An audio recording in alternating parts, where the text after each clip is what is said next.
अस्सलाम वालेकुम ख्वातीन और हज़रात, कैसे हैं? यहाँ ठीक ठाक है, फिटफाट है। We are finally back with blog और आज की इस वीडियो के अंदर we will be discussing about the most important and the most repeated MCQs of quantitative. यानी कि अगर तो आज की इस वीडियो को जो है ना पूरी और मुकम्मल तौर पर समझ लेते हैं, सुन लेते हैं और अपने कॉन्सेप्ट्स बिठा लेते हैं, तो इसका मतलब ये है कि आप एनटीएस में बेसिक मैथ वाले पोर्शन में आराम से 100% सिक्योर कर सकते हैं। और मैं ये आप लोगों को बता दूं कि आने वाला एनटीएस, चाहे वो एनटीएस नेट 7 हो या फिर कोई कॉमसेट्स का नेट हो या फिर वो कोई एयर का टेस्ट हो, ये क्वांटिटेटिव लेक्चर आप लोगों को, क्वांटिटेटिव का पोर्शन आप लोगों को टफ टाइम देगा। लिहाजा ये वीडियो आप लोगों के लिए बहुत ही ज्यादा इंपॉर्टेंट है। अगर आप लोग बेसिक मैथ के सवाल ये वाले इंपॉर्टेंट और रिपीटेड क्वेश्चंस अच्छे तरीके से करके चले जाते हैं, तो यार एक बात मैं आप लोगों को बता दूं, अगर अभी तक आप लोगों ने वीडियो को लाइक नहीं किया ना, देखो नहीं किया, मुझे पता है, कर लो लाइक, अच्छे से कमेंट कर दो और दोस्त को शेयर कर दो जिसने अभी एनटीएस देना है। अच्छा जी, सबसे पहले हम बात करते हैं क्वांटिटेटिव लेक्चर के बारे में। ये मैं आप लोगों को बता दूं कि आज की इस वीडियो में मैं जो चीजें शेयर करने जा रहा हूं ये बहुत ही ज्यादा इंपॉर्टेंट है और ये आप लोगों को आने वाले एनटीएस में लाजमी तौर पर देखने को मिलेंगी। तो लिहाजा इस वीडियो को गौर से देखिएगा और रिवाइज लाजमी कीजिएगा इन चीजों को, ताकि आप लोगों के जो कॉन्सेप्ट्स हैं वो बिल्डअप रहें। सबसे पहले तो हम बात करते हैं मीन, मीडियन, मॉड और रेंज। इनमें से सवाल लाजमी देखने को मिलेगा, तो आप लोगों ने ये चीजें फिंगर टिप्स पे अपनी रखनी है कि मीन क्या होता है, मीडियन क्या होता है, मॉड क्या होता है और रेंज क्या होता है। ठीक है जी, सबसे पहले हम बात करते हैं मीन के बारे में। देखिए, मीन जो है ना बेसिकली आप एवरेज को कहते हैं, यानी कि एवरेज का दूसरा नाम मीन होता है। एवरेज इसको कहते हैं, यानी किसी भी चीज की एवरेज निकालनी है, आपके पास तीन नंबर है, फॉर एग्जांपल 1 2 3। सबसे पहले तो आप उन तीनों को आपस में ऐड करें, यानी कि 1 + 2 + 3 and then divide by the number of terms. कितनी नंबर ऑफ टर्म्स थी? 1 2 3, तीन नंबर ऑफ टर्म्स थी, तीन नंबर ऑफ टर्म्स यानी कि डिवाइड में आ गई और जो जितने भी नंबर्स हमें गिवन थे उनको आपस में ऐड कर दिया। वही चीज मीन होती है, उसी को दूसरा नाम एवरेज का दे दिया जाता है। लिहाजा चाहे वो एवरेज का क्वेश्चन हो, यानी कि वो कह सकता है find the average of, find the average of, या फिर वो ये कह सकता है कि फाइंड द मीन ऑफ, तो आप लोगों ने घबराना नहीं है, बहुत आदि सेम थिंग्स। देखिए, इसमें वो कह रहा है कि फाइंड द मीन ऑफ 1 2 2 4 6 3। अभी देखिए नंबर ऑफ टर्म्स कितनी है। सबसे पहले तो मैंने आप लोगों को बताया कि सबसे पहले इन सबको ऐड कर दें, 1 + 2 + 2 + 4 + 6 + 3, इन सबको ऐड कर दिया। अब ऐड करने पे बाद डिवाइड कर दें नंबर ऑफ टर्म्स से। कितनी नंबर ऑफ टर्म्स है जी? 1 2 3 4 5 6। Simple, you have to add it and divide by the total number of terms, you got the mean. सही है जी। अब हम नीचे चलते हैं और नेक्स्ट देखते हैं कि अगले वाले क्वेश्चन में वो क्या कह रहा है। अच्छा जी, what is the mean of first 10 odd integers? वो ये कह रहा है जनाब कि फर्स्ट 10 ऑड इंटीजर्स का मीन आप लोगों ने जो है वो कैलकुलेट करके बताना है। ओहो, कहां चला गया वो क्वेश्चन? हाँ, फर्स्ट 10 ऑड इंटीजर्स का आप लोगों ने जो है वो मीन कैलकुलेट करके बताना है। ऑड इंटीजर्स कौन से होते हैं ये चीज आप लोगों को पता होनी चाहिए। अगर ये चीज नहीं पता होगी तो आप इस क्वेश्चन को कभी भी सॉल्व नहीं कर सकते। ऑड इंटीजर्स कौन से होते हैं? 1 3 5 7 9। इन द सेम वे जो हमारे पास इवन इंटीजर्स होते हैं, यानी कि जो इवन नंबर्स होते हैं, वो हमारे पास कौन से होते हैं? 0 2 4 6 8 10। ये आपके पास इवन नंबर्स होते हैं। 1 3 5 7 9 ये आपके पास जो है वो ऑड नंबर्स होते हैं। अब इस क्वेश्चन में वो ये कह रहा है कि आपने क्या निकालना है? फर्स्ट 10 ऑड नंबर्स का मीन निकालना है। यानी कि फर्स्ट 10 कौन से हो गए? 1 3 5 7 9 11 15, जितने भी आगे अभी आप लोगों को आगे दिखा भी देता हूं। यहां पे आगे अगर ये सवाल हुआ है, आगे नहीं हुआ हुआ, सिंपल आप लोगों ने करना यही है कि आपने इन सबको ऐड करके डिवाइडेड बाय कर लेना है टोटल नंबर ऑफ इंटीजर्स। कितने हैं भाई? 10 है तो 10। सिंपल। अब आ जाते हैं मीडियन पे। अगेन मैं मीन का आप लोगों को बताता चलूं कि मीन हमारे पास क्या होता है कि आपने एवरेज लेनी होती है, जितने भी नंबर्स हैं उनकी एवरेज ले लें, आपके पास मीन निकल आएगा। मीडियन क्या होता है? मीडियन जो है वो हमारे पास किसी भी सीक्वेंस में मिडिल नंबर जो होता है ना, उसको हम मीडियन का नाम देते हैं। यानी कि आपके पास कोई भी सीक्वेंस है, उसमें अगर आपके पास जो भी मिडिल नंबर है वो आपके पास क्या है? मीडियन है। अब मिडिल नंबर कैसे निकलता है? फॉर एग्जांपल हमारे पास ये गिवन है क्वेश्चन 1 2 4 4 6 7 और 13। इसमें आपने मीडियन निकालना है, यानी कि आपने मिडिल नंबर निकालना है, यानी कि आपने मीडियन निकालना है। सही है। मीडियन किस तरीके से निकालते हैं? सबसे पहले तो इनको आपने अरेंज कर लेना है। अरेंज क्या मतलब कि आपने इसको ऑर्डर में लिख लेना है, कोई बड़ा नंबर पहले नहीं होना चाहिए, आपने इसको सीक्वेंस में लिख लेना है। लिख लिया सीक्वेंस में, नंबर 1। नंबर 2 चीज, अब आपने कैंसिलेशन करना शुरू करनी है। पहले यहां से कैंसिल करें, 1 कैंसिल हो गया, फिर 13 कैंसिल करें, 13 कैंसिल हो गया, फिर 2 कैंसिल करें, फिर 7 कैंसिल करें, फिर 4 कैंसिल करें और फिर 6 कैंसिल करें। यानी कि पहले आप एक नंबर शुरू से कैंसिल करें, फिर आप लास्ट वाला कैंसिल करें, इसी तरह फिर सेकंड वाला कैंसिल करें, फिर सेकंड लास्ट वाला कैंसिल करें। अब यहां पर हमारे पास 4 बच रहा है। इन द सिचुएशन अगर आपके पास 2 नंबर्स बीच में बच रहे हो, यानी कि मीडियन 2 आ रहे हो, ठीक है। मीडियन अगर 2 आ रहे हो तो 2 को आपने क्या करना है, उनकी एवरेज ले लेनी है, यानी कि उनको आपने दोनों को ऐड करके डिवाइड बाय 2 कर लेना है, जो आंसर आएगा वो मीडियन होगा, ठीक है। यानी कि मीडियन हमेशा एक ही आंसर आएगा। अगर आपके पास कोई ऐसी टर्म्स आ गई है, फिर कोई ऐसा सीक्वेंस आ गया है जिसमें आपको 2 नंबर्स बच रहे हैं पीछे बकाया, तो आपने सिंपल उनको ऐड करके डिवाइडेड बाय 2 कर देना है, यू गॉट द मीडियन। अब हम चलते हैं मॉड पे। मॉड क्या होता है जी, मॉड भी काफी ज्यादा इंपॉर्टेंट है। मॉड बेसिकली हम कहते हैं मोस्ट रिपीटेड नंबर्स को, यानी कि कोई भी अगर आपके पास सीक्वेंस गिवन है और उस सीक्वेंस में आपने मोस्ट रिपीटेड नंबर देखना है, उसको मॉड कह देते हैं। अब मॉड का दूसरा नाम होता है फ्रीक्वेंसी। नेट 6 में ये फ्रीक्वेंसी के नाम से आया हुआ था और बहुत से लोग हैरान और परेशान हो गए कि भाई ये क्या चीज आ गई, फ्रीक्वेंसी क्या चीज आ गई, हमने तो पढ़ी नहीं फ्रीक्वेंसी।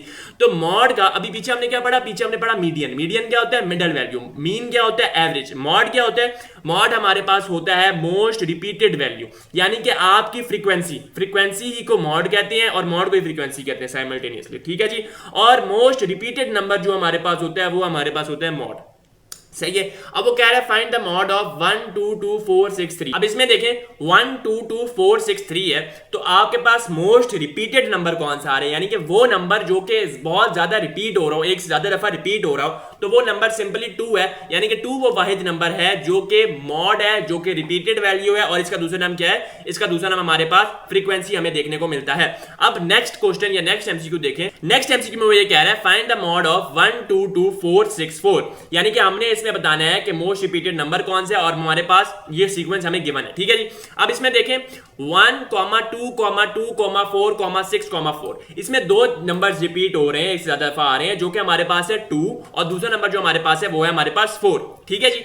अब इसमें आपने किस तरीके से देखना है कि पहले कौन सा आएगा बाद में कौन सा आएगा। सिंपल है, जो सीक्वेंस आपके पास गिवन है उस सीक्वेंस में जो पहले रिपीट हो रहा है ना नंबर, यहाँ पे 2 यानी कि 2 जो है वो 2 टाइम्स रिपीट हो रहा है पहले, अगर 4 होता तो 4 पहले लिखते। अभी यहाँ पर 2 जो है वो 2 टाइम्स रिपीट हो रहा है, अभी जो 2 है वो 2 टाइम्स हमारे पास रिपीट हो रहा है, ठीक है जी। और 4 भी हमारे पास 2 टाइम्स रिपीट हो रहा है। पहले क्या रिपीट हो रहा है, 2 रिपीट हो रहा है, इसलिए हमारे पास पहले क्या होगा 1 2 है ना, तो 2 4 इज द करेक्ट आंसर, यानी कि ऑप्शन डी जो है वो हमारे पास करेक्ट आंसर होगी इसकी, सही है जी। अब आते हैं रेंज पे। रेंज किसको कहते हैं जी, ये चीज आप लोगों को बहुत इंपॉर्टेंट है और समझ आना भी बहुत जरूरी है। सिंपल सी चीज है, जब भी कोई भी आपके पास सीक्वेंस गिवन हो उसमें से सबसे बड़ी वैल्यू उठा लो, ठीक है। नंबर 1 काम ये करना है। उसके बाद क्या करना है, सबसे छोटी वैल्यू उठा लो, उन दोनों को आपस में माइनस कर दो, यू गॉट द रेंज।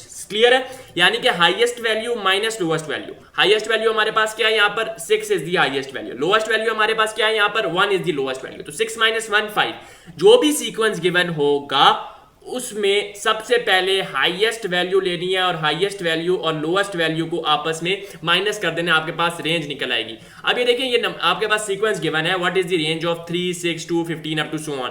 इसमें हाईएस्ट नंबर आपको कौन सा नजर आ रहा है, गौर से देखें, गौर से, और जल्दी से कमेंट में इसका आंसर करें। हाईएस्ट नंबर आपको कौन सा नजर आ रहा है, बिल्कुल very good, the highest number is 82। 82 इसमें सबसे बड़ा नंबर है।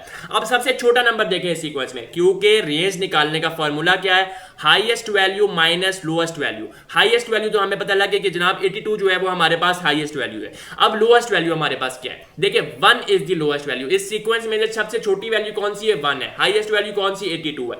82 - 1 करें, आंसर क्या आता है, 81, which means that 81 is the correct answer, और 81 ही हमारे पास 81 ही हमारे पास जो है वो इसकी रेंज है, ठीक है जी।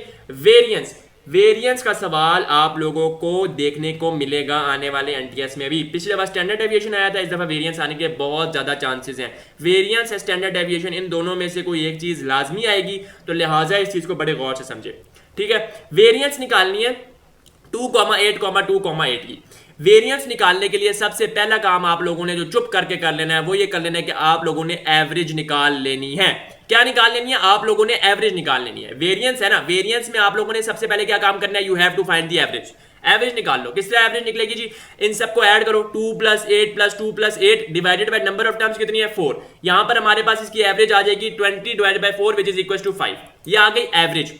अब आपने क्या काम करना है, एवरेज निकालने के बाद सबसे पहला काम एवरेज है, निकाल लिए। एवरेज निकालने के बाद एवरेज को हर टर्म से माइनस करना है, जो भी आपके पास सीक्वेंस गिवन है ना उसके हर टर्म से माइनस करना है, स्क्वायर करना है और आपस में ऐड कर देना है। ये देखें मैंने किया फॉर एग्जांपल 5 है और पहले टर्म क्या 2, 5 माइनस 2 का होल स्क्वायर, ये स्क्वायर में आएगा, 2 नीचे नहीं है, होल स्क्वायर है, ठीक है जी। 5 माइनस 2 का होल स्क्वायर प्लस 5, अब दूसरी क्या है हमारे पास टर्म, वो है 8, 5 माइनस 8 का होल स्क्वायर प्लस तीसरी क्या है हमारे पास टर्म 2, 5 माइनस 2 का होल स्क्वायर प्लस चौथी क्या है हमारे पास टर्म 8, अगेन 8 है, ठीक है जी, इसका होल स्क्वायर। यानी कि आपने सबसे पहले एवरेज लिया, एवरेज लेने के बाद एवरेज को आपने वेरिएंस की हर टर्म से माइनस करना है, स्क्वायर लेना है, आपस में ऐड कर देना है और divided by the total number of terms जो कि आपके पास सीक्वेंस में given. Total number of terms हमें कितने गिवन है सीक्वेंस में, वेरी इजी टू अंडरस्टैंड कि हमारे पास जो है वो 4 टोटल नंबर ऑफ टर्म्स है गिवन है, 2 8 2 8, it means that the total number of terms are 4 और हमारे पास सबसे पहले एवरेज निकालने हैं, मेन चीज है। इसके बहुत लोग मुश्किल तरीके से करवाते हैं, ये मैंने आपको बहुत आसान टिप और ट्रिक बता दी है। क्या कि सिंपल एवरेज लो, एवरेज लेने के बाद आपने क्या करना है, इनको माइनस करना है हर उस टर्म से सीक्वेंस की, स्क्वायर लेना है, आपस में ऐड कर देना है and divide by the total number of terms you have in the sequence, ठीक है। तो ये इस तरीके से हमने जो है वो सॉल्व कर लिया। अब देखिए वो क्या रहा है, what is the variance of -2 2 2। ये आपके लिए क्वेश्चन है और आपने इसको सॉल्व करके जल्दी से मुझे बताना है कि इसका आंसर क्या निकलता है। -2 2 2, जल्दी से इसको सॉल्व करें और कमेंट में आंसर बताएं। जिसका कमेंट सही होगा मैं पिन भी कर दूंगा, ठीक है जी। तो इसका मुझे जल्दी से कमेंट में आंसर बताएं, मैं बता दूंगा किस तरीके से करेंगे। एवरेज लेंगे, जो एवरेज निकलेगी उसको हर टर्म से क्या करेंगे, माइनस करके स्क्वायर लेंगे, आपस में ऐड करेंगे और divided by total number of term जो कि हमारे पास है 4, सही है जी। अब आ जाते हैं स्टैंडर्ड डेविएशन पे। स्टैंडर्ड डेविएशन के भी करने के बहुत मुश्किल तरीके लोग बताते हैं कि स्टैंडर्ड डेविएशन फलाना करो, summation of x minus mu divided by, ये फार्मूला बताते हैं। बहुत आसान फार्मूला बताने जा रहा हूं। जो भी आपके पास वेरिएंस निकलेगी, वेरिएंस जब भी आपके पास निकल आए उसका अंडर रूट ले लो। वेरिएंस का अंडर रूट आप लोग जब ले लेंगे, you got the standard deviation and you got the answer. Variance का अंडर रूट, वेरिएंस निकालना आना चाहिए। किस तरह मैंने बताया हुआ है, under root of variance is आपके पास स्टैंडर्ड डेविएशन। अभी देखें, find the standard deviation of 2 8 2 8। जब भी स्टैंडर्ड डेविएशन का नाम आए पहले वेरिएंस निकाल लो चुप करके। किस तरह निकालनी है, एवरेज लेना है, माइनस करके स्क्वायर करना है, ऐड करना है, divided by total number of terms. यहाँ पे भी टोटल नंबर ऑफ टर्म्स कितनी है यहाँ पे भी हमारे पास टोटल नंबर ऑफ टर्म्स 4 है, सही है। वेरिएंस निकला है 9, इसका अंडर रूट ले लो। अंडर रूट लेने के बाद आंसर आ जाएगा हमारे पास, स्टैंडर्ड डेविएशन हमारे पास आ जाएगी, ठीक है जी। अब आगे देखते हैं ratio and proportion, the most important and the most trickiest part in quantitative. Ratio वाले सवाल अभी तक मैंने जितनी चीजें बताई हैं मैं दोबारा बताता हूँ। मीन जिसको हम कहते हैं एवरेज, मीडियन जिसको हम कहते हैं मिडल वैल्यू। आपने क्या करना होता है, सिंपल पहले आप पहली टर्म को कैंसिल करो, फिर लास्ट को करो, फिर सेकंड को, फिर सेकंड लास्ट को, इसी तरह जो बीच में टर्म बचेगी जो मिडल वैल्यू होगी वो हमारे पास होगी मीडियन। लेकिन अगर आपके पास 2 मिडल वैल्यू बचे तो हम क्या करेंगे, सिंपल एवरेज ले लेंगे। Very good. मॉड में क्या होगा, मॉड में आपको पता है द मोस्ट रिपीटेड वैल्यू, जो ज्यादा एक से ज्यादा दफा रिपीट हो रही हो वो आपके पास मॉड होगी। हाँ, अगर 2 वैल्यूज रिपीट हो रही हैं तो पहले कौन सी वैल्यू आएगी, जो पहले रिपीट हो रही हो, यानी कि जो सीक्वेंस में सबसे पहले आ रही हो। जैसे हमने देखा 2 पहले आ रहा था, 4 बाद में आ रहा था। अब आते हैं जी रेशियो एंड प्रोपोर्शन। लाइक कर देना और सब्सक्राइब कर देना यार प्लीज, मैं बहुत गर्मी में वीडियो बना रहा हूं, सब्सक्राइब लाजमी कर देना ताकि आप लोगों को आवाज सही आए, ठीक है। रेशियो एंड प्रोपोर्शन के सवाल है जी। If a ratio b is 1:2 and b ratio c is 3:4, find what is a ratio c और फाइंड a रेशियो c। बहुत आसान सवाल है, सिंपल आपने क्या करना है, a रेशियो b लिखना है। a रेशियो b का मतलब है a डिवाइडेड बाय b। अब इसमें बहुत से लोग क्या करते हैं, प्री मेडिकल स्टूडेंट्स, a की वैल्यू तो इबाद बाई 1 है, c की वैल्यू तो इबाद बाई 4 है, तो 1:4 जो है option c is the correct option. No, it is not. इसका मतलब होता है डिवाइड में, यानी कि a divided by b is equal to 1 divided by 2 और b divided by c is equal to 3 divided by 4। अब हम इसमें करेंगे किस तरीके से, सिंपल हम क्या करेंगे, आपने इसको लिख लिया डिवाइडेड की फॉर्म में, आप b वाली टर्म्स को इक्वल बना लो। यानी कि पहली वाली इक्वेशन को आप किससे मल्टीप्लाई कर दो, जिससे भी दिल चाहे मल्टीप्लाई कर दो, दूसरी वाली इक्वेशन को भी जिससे दिल चाहे मल्टीप्लाई कर दो। इन शॉर्ट आपने b को इक्वल बनाना है। किसको इक्वल बनाना है, b को इक्वल बनाना है, b को इक्वल बनाना है। b को इक्वल बनाने के लिए देखें एक काम कर सकते हैं, आपके पास यहाँ पे 2 है ना और यहाँ पे 3 है, तो पहली वाली इक्वेशन को यानी कि a रेशियो b को आप 3 से मल्टीप्लाई करवा दो और b रेशियो c को 2 से मल्टीप्लाई करवा दो। b की वैल्यू सेम हो जाएंगी, 6 आ जाएंगी, सही है। जब ये 6 आ गई तो फिर आपके पास जो a और c की वैल्यू बचेगी ना, वो आपके पास यहाँ पे बचेगी 3 और c की वैल्यू यहाँ पे बचेगी 8। क्यों, क्योंकि हमने पहली इक्वेशन को किससे मल्टीप्लाई करवाया था, 3 से, दूसरी इक्वेशन को किससे मल्टीप्लाई करवाया था, 2 से, तो 3:8 option A is the correct option. अब बहुत से लोग यहाँ पर गलती कर देते हैं, फिर घर आके कहते हैं भाई हमारा तो पेपर सारा ठीक हुआ था, ये पता नहीं कहाँ गलती हो गई। सो ये चीजें बहुत ही ज्यादा इंपॉर्टेंट है। 1:4 तो आंसर दूर दूर तक बनता ही नहीं है, ठीक है जी। ये एग्जामिनर ट्रैप करने के लिए आपको जो है ना ये आंसर दे देता है, ठीक है जी। Ratio of Maria and Bisma age is 4:5। अब इसमें सिंपल आप नाम देते हैं M/B, या जैसे हमारे पास पीछे गिवन था ना A/B, मारिया M क्या थे, मारिया एंड बिस्मा इज 4:5। हम यूं लिख सकते हैं M डिवाइडेड बाई B, यानी कि Maria divided by Bisma is equal to 4/5, and the ratio of Bisma to Kiran is, यानी कि B divided by K is 3:2। What is the ratio of Maria to Kiran, यानी कि वही बात है कि हमें A/B गिवन है, फॉर एग्जांपल यहाँ पे हम कह देते हैं M/B होगा ना, हाँ, Maria to Bisma M/B given है और B/K गिवन है, हमने निकालना है M/K सॉरी। तो सिंपल है, इसको सॉल्व करें और यू गेट द आंसर। ठीक है जी। अब आ जाते हैं ज़कात प्रॉब्लम्स पे। Very important and very very trickiest तो मैं नहीं कहूँगा, लेकिन ईजी। ज़कात के बहुत से लोग मुश्किल तरीके कराते हैं। मैं आपको एक तरीका बताऊंगा, एक स्टेटमेंट बताऊंगा, आपके ज़कात के सवाल सॉल्व हो जाएंगे। वो स्टेटमेंट क्या है, लेकिन मैं बाद में बताऊंगा, लाइक कर दो पहले। वो स्टेटमेंट ये है कि ज़कात is equals to total amount divided by 40। दो फार्मूलाज हैं इसके। ज़कात is equals to 2.5 divided by 100 multiply by total amount, या ज़कात is equal to total amount divide by 40। ये याद कर लो, ज़कात is equal to total amount divided by 40। Total amount given होगी, उसको 40 पे डिवाइड करोगे, ज़कात निकल आएगी। अब एक क्वेश्चन कर लेते हैं इसका। ज़कात ऑन 1 लाख रुपीज इज, ज़कात जो है वो 1 लाख रुपीज पे कितनी निकलेगी। सिंपल 1 लाख को तुम लोग डिवाइड कर दो 40 पे, आप लोगों के पास ज़कात का आंसर आ जाएगा। सिमिलरली वो ये भी पूछ सकता है कि ज़कात हमें पता है, टोटल अमाउंट बताओ कितनी थी, तो आपने क्या करना है, ज़कात मल्टीप्लाई बाय 40, क्योंकि यहाँ पर ज़कात is equal to total amount divide by 40 है, तो जब 40 उधर चला जाएगा तो ज़कात के साथ मल्टीप्लाई हो जाएगी। तो ज़कात multiply by 40 is equal to total amount. ठीक है जी। फाइंड ज़कात ऑन एनुअल सेविंग ऑन ₹9,000, यानी कि आपने ज़कात बतानी है और एनुअल सेविंग जो है वो हमारे पास ₹9,000 है। ज़कात निकालने का फार्मूला लगाओ। सिंपल, हमारे पास क्या है, ज़कात is equal to total amount divided by 40, total amount divided by 40। ठीक है जी। नीचे चलते हैं। If Sara has an yearly savings of ₹4 lakh, 4 lakh ही है जी, बिल्कुल 4 लाख ही है, देन ज़कात ऑन इट इज, यानी कि ये कह रहा है ईयरली या एनुअली जो सेविंग है वो हमारे पास क्या है, टोटल अमाउंट हमारे पास 4 लाख है, इसको डिवाइड कर दो 40 पे, you got the answer. Very आसान, वेरी वेरी वेरी इजी। ठीक है जी। आगे चलते हैं। नेक्स्ट देखें, इफ सारा, ये अगेन वही सवाल आ गया जी। हाँ, सारा पेज 2000 ज़कात at the end of the year. जैसे कि मैंने आप लोगों को बताया कि वो ये भी कह सकते हैं एग्जामिनर आपको कि भाईजान ज़कात इतनी है, आप हमें ये बताएं कि टोटल या एक्चुअल अमाउंट कितनी है। ठीक है, तो इसका सिंपल हल है कि आपको पता है कि ज़कात कितनी है, 2000 है, 2000 को 40 से मल्टीप्लाई करें, जो भी आंसर आपके पास आता है, ऑब्वियसली आंसर 80 में आएगा। तो जो भी आंसर आपके पास आता है वो आपके पास आएगा एक्चुअल या टोटल अमाउंट। ठीक है जी। ये बड़ा इंपॉर्टेंट सवाल है, इसका आंसर आप लोगों ने मुझे कमेंट सेक्शन में देना है। Monthly income of Ali is ₹4,000, यानी कि महाना या मंथली आम जबान में मैं महाना कहता हूँ, महाना इनकम या फिर महाना आमदन कहते हैं, क्या कहते हैं, जो भी है, 4,000 रुपीज़ है। ठीक है जी, अली की। What will be the amount of ज़कात आफ्टर 8 मंथ्स, यानी कि 8 महीने बाद ज़कात की अमाउंट क्या होगी। जल्दी से मुझे इसका आंसर बताएं।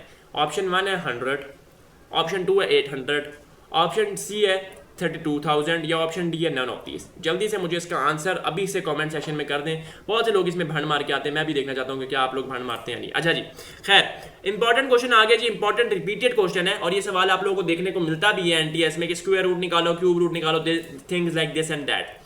स्क्वायर रूट ऑफ 1024 इज, यानी कि 1024 हमें गिवन है, उसका स्क्वायर रूट लेना है। स्क्वायर रूट किस तरीके से लेंगे, अब देखें, इसका स्क्वायर रूट लेने बैठ गए तो मसला हो जाएगा। अब इसको आप अंडर रूट लोगे, नहीं, इसका तो करना ही नहीं है, तो गलत, लंबा काम है। शॉर्टेस्ट की बताता हूँ, आपने सिंपल जो है, जो भी नंबर्स आपको गिवन है उनको मल्टीप्लाई कर दो डबल से, यानी 30 गिवन है ना पहली ऑप्शन में, 30 मल्टीप्लाई बाय 30 करो, फिर 39 मल्टीप्लाई बाय 39 करो, फिर 34 मल्टीप्लाई बाय 34 करो, और 32 मल्टीप्लाई बाय 32 करो। इसका एक और भी शॉर्टेस्ट तरीका है, लेकिन वो मैं आप लोगों को अभी नहीं बताऊंगा, नेक्स्ट वीडियो में बताऊंगा। आगे चलते हैं।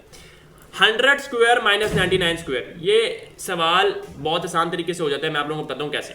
देखें, अब इसमें आप लोग क्या करेंगे, एक एवरेज बंदा जो है ना वो ये करेगा, जिसने इबादुल्लाह वैटी की वीडियो नहीं देखी होगी, वो ये करेगा कि 100 का स्क्वायर लेगा, फिर 99 का स्क्वायर लेगा, फिर उन दोनों को माइनस करेगा, इस तरह करेगा। इसमें टाइम कितना लग जाएगा ना पूछो, बहुत टाइम लगेगा, 5 से 10 मिनट लग जाएंगे, यानी कि वो बहुत ज़्यादा टाइम खर्च करेगा। मैं आप लोगों को बहुत आसान कराने लगा हूँ, 5 सेकंड में सवाल सॉल्व हो जाएगा, 5 सेकंड में, and I literally mean it कि ये 5 सेकंड में सवाल सॉल्व होने वाला है। क्या, अगर तो 2 नंबर्स हैं, इनको सिंपल आप क्या करो, 2 कंसेक्यूटिव नंबर्स हैं, कोई बीच में ऐसा नहीं है कि एक नंबर का गैप हो, 100 है और 99 है, स्क्वायर्स को हटाओ और इन दोनों नंबर्स को आपस में ऐड कर दो, माइनस नहीं करना, add 100 plus 99, we got the answer 199। 100 plus 99 we got the answer 199। क्या कितना आसान सवाल मैंने कर दिया। बजाय 100 का स्क्वायर लो, 100 को पहले 100 से मल्टीप्लाई करो, फिर 99 को 99 से मल्टीप्लाई करो और फिर उन दोनों को आपस में माइनस करो। इससे बेहतर मैंने आप लोगों को एक सोल्यूशन इसका हल बता दिया जो कि सिंपल है। अगर दो नंबर्स कंसेक्यूटिव हैं, स्क्वायर खत्म करो और उन दो नंबर्स को आपस में ऐड कर दो। 100 plus 99 we got the answer 199। ये सवाल है जी। अगेन 165 का स्क्वायर माइनस 164 का स्क्वायर। लोग क्या करेंगे जी, हाँ हम तो यार 165 का स्क्वायर लेंगे फिर हम नहीं यार, नहीं करना ये सब कुछ। 5 सेकंड का सवाल है ये, आप लोग 5 मिनट जाया कर रहे हैं। मैं आप लोगों को बड़ी इंपॉर्टेंट ट्रिक्स बता रहा हूँ। ये क्या करना है जी, simple 165 plus 164 we got the answer, जो भी हमारे पास आंसर निकलता है। अब अगर हमारे पास दो टर्म्स आ जाए या दो ऐसी टर्म्स आ जाए जिनके दरमियान एक नंबर का फर्क हो, यानी कि कंसेक्यूटिव टर्म्स ना हो, जैसे हमने देखा 100 माइनस 99 और ऊपर वाले उसमें देखा कि 165 माइनस 164, तब क्या करें? तब भी आसान हल है, नहीं करने की जरूरत वो स्क्वायर वाला काम और माइनस का काम। आपने सिंपल क्या करना है, 98 को कंसिडर करो लेट इट बी 8, 96 को कहो let it be b, 98 plus 96 a plus b into a minus b कर दो, क्योंकि हमारे पास फार्मूला बन रहा है ना। देखो 98 का स्क्वायर यानी कि ए स्क्वायर माइनस का साइन आ रहा है माइनस 96 का स्क्वायर यानी कि b square, so a square minus b square क्या बन जाता है हमारे पास, which is equal to a plus b into a minus b. सही है, a plus b into a minus b. A क्या है 98, 98 प्लस 96 इंटू 98 माइनस 96 आंसर आ जाएगा। बहुत आसान तरीके से मैंने जो चीज वो आप लोगों को समझा दी है। ये था हमारे पास पार्ट 1 ऑफ क्वांटिटेटिव क्वेश्चन। मैं रिवाइज करवाता हूं हमने क्या क्या पढ़ा। हमने पढ़ा मीन, मीडियन, मॉड, रेंज। इनमें से कोई ना कोई सवाल एग्जैक्ट लाजमी आएगा। इसके बाद हमने क्या पढ़ा, रेशियो एंड प्रोपोर्शन। उसके बाद हमने क्या पढ़ा, कंपेयरिंग फ्रैक्शन नहीं पढ़ा, वो मैं बाद में बताऊंगा। इंपॉर्टेंट रिपीटेड क्वेश्चंस में से हमने स्क्वायर रूट वाली चीजें पढ़ी। दो कंसेक्यूटिव टर्म्स अगर उनके स्क्वायर माइनस हो रहे हैं तो क्या करना है, अगर चलो कंसेक्यूटिव नहीं है तो फिर क्या करना है, फार्मूला लगाना है a plus b into a minus b. Ratio proportion वाले सवाल किए, ज़कात प्रॉब्लम्स की, ज़कात is equal to total amount को डिवाइड कर दो 40 पे। सही है जी, ये था हमारे पास पार्ट 1। इसके बहुत पार्ट्स आने लगे क्वांटिटेटिव क्वेश्चन के, क्योंकि ये टफ टाइम देकर आने वाले एनटीएस में। खैर आपसे मिलेंगे नेक्स्ट वीडियो में। Till then take care and अल्लाह हाफिज।